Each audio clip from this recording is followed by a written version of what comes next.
Welcome to Section 11, Lesson 4. Completing the square is a method that turns any quadratic into the form binomial squared equals constant.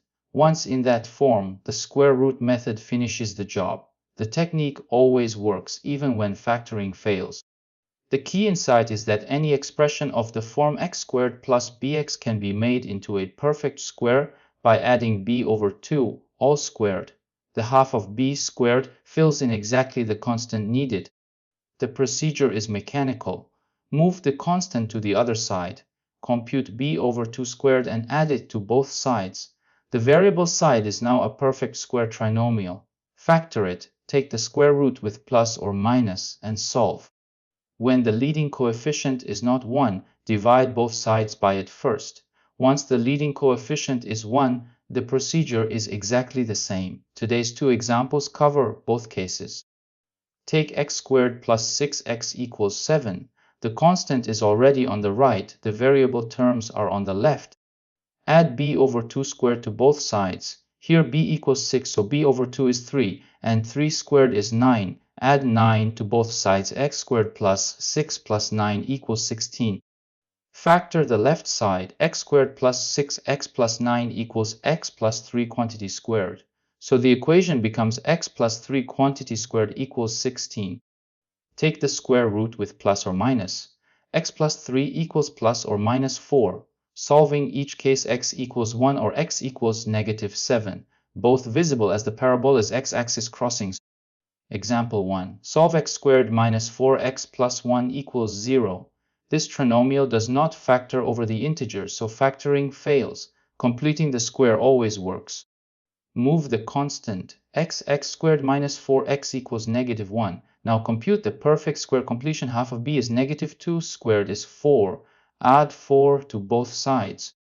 The left becomes x minus 2 quantity squared. The right becomes negative 1 plus 4, which equals 3. Take the square root with plus or minus. X minus 2 equals plus or minus the square root of 3. Solving x equals 2 plus the square root of 3, or x equals 2 minus the square root of 3. Two irrational roots, exact and clean. Solve 2x squared plus 8x minus 1 equals 0. The leading coefficient is not 1, so divide first. Divide every term by 2. The equation becomes x squared plus 4x minus 1 half equals 0. Now move the constant x squared plus 4x equals 1 half. Complete the square. Half of 4 is 2 squared is 4. Add 4 to both sides. Left becomes x plus 2 quantity squared. Right becomes 1 half plus 4, which equals 9 halves. Take the square root. X plus 2 equals plus or minus 3 over the square root of 2. Rationalize the denominator. 3 over the square root of 2 equals 3 root 2 over 2.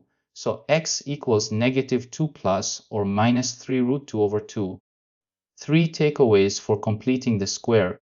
Move the constant to the other side, then add b over 2 squared to both sides. The amount you add depends only on the linear coefficient. The variable side becomes a perfect square trinomial, exactly because of how the formula was designed. Factor the perfect square trinomial as a binomial squared. Take the square root of both sides, remembering plus or minus. Solve for x by isolating it. When the leading coefficient is not 1, divide every term by it first. The procedure only works cleanly when the leading coefficient is 1. Once you divide, the rest of the steps are identical.